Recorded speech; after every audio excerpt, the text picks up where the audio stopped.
Hello guys, আপোনালোক সকলোকে আমাৰ চেনেলৰ নতুন এটা ৰেচিপি ভিডিঅ'লৈ স্বাগতম জনাইছোঁ।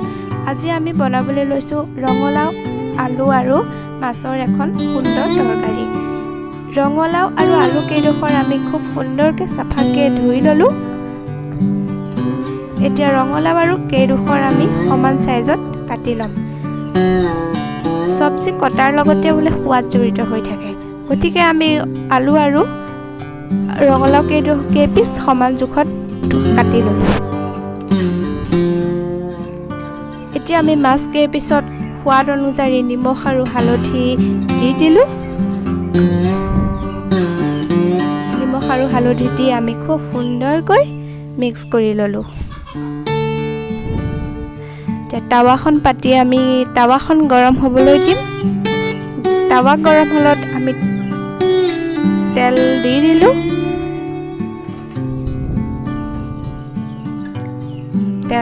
সামান্য পৰিমাণে তেল দি দিলোঁ। তেল গৰম হ'লত আমি মাছ কেইপিচ টাৱাত দি দিলোঁ।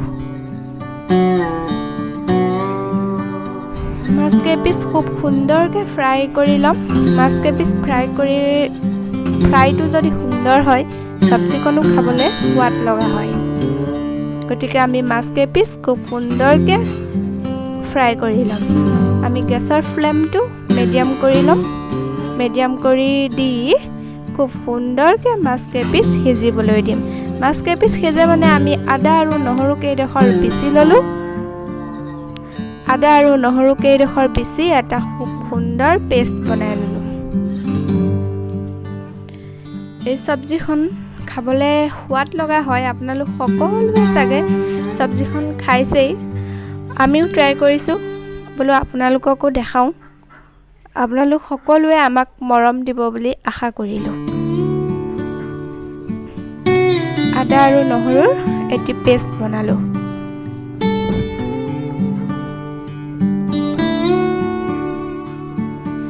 বলক এতিয়া আমি কি কৰোঁ চাই লওঁ।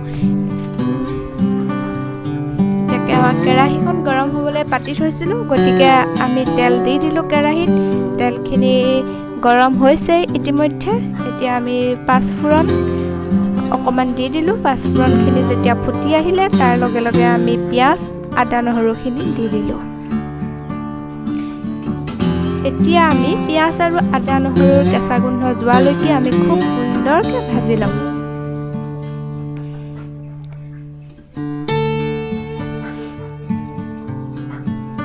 এতিয়া পিঁয়াজ আৰু আদা নহৰুৰ কেঁচা গোন্ধ যোৱালৈকে আমি খুব সুন্দৰকৈ ভাজি ল'লোঁ। এতিয়া আমি ৰঙালাও আৰু আলুখিনি দি দিম।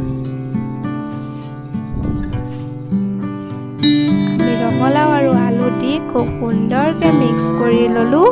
মিক্স কৰি ইয়াত এতিয়া আমি সোৱাদ অনুযায়ী নিমখ আৰু হালধি দি দিম।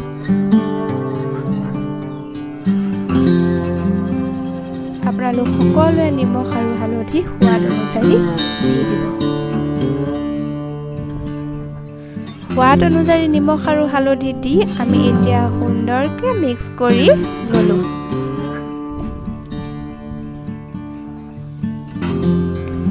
গোটেইখিনি খুব সুন্দৰকৈ মিক্স কৰি লৈ এতিয়া গেছটো মিডিয়াম ফ্লেমত ৰাখি আমি সিজিবলৈ দিম। এতিয়া আমাৰ ৰঙালাও আৰু আলুখিনি খুব সুন্দৰকৈ সিজি গৈছে। আপোনালোকে চাওক কিমান ধুনীয়াকৈ ৰঙালাও আৰু আলুখিনি সিজি গৈছে। এতিয়া আমি ইয়াত পানী এড কৰিম। পানীখিনি আপোনালোকে চব্জিখন কিমান পৰিমাণে ডাঠ কৰি ৰাখিব বিচাৰে, পাতল কৰি খাব বিচাৰে, সিমানটো পৰিমাণে আপোনালোকে পানী দিলেই হ'ল। আমি বৰ বেছি ডাঠো নকৰোঁ, পাতলো নকৰোঁ, গতিকে আমি আমাৰ জোখত পানী দি দিলোঁ। এতিয়া মাছ কেইপিচ আমি দি দিলোঁ। মাছ কেইপিচ দি এতিয়া মিডিয়াম টু হাই কৰি অলপ সময় উতলিবলৈ দিম। এতিয়া আমাৰ চব্জিখন চাওক কিমান সুন্দৰকৈ উতলি আছে। আমি আলু আৰু ৰঙালাও কেইপিচমান চব্জিখন ডাঠ হ'বৰ বাবে ভাঙি দিম। কেইপিচমান ভাঙি দিছোঁ চব্জিখন যাতে অকণমান ডাঠ হয়। আমাৰ ৰঙালাও আৰু আলু দিয়া মাছৰ জোলখন ৰেডি, লগতে আমি থালিও ৰেডি। আপোনালোক সকলোৱে যদি ভিডিঅ'টো চাই ভাল পালে ছাবস্ক্ৰাইব কৰিব বুলি আশা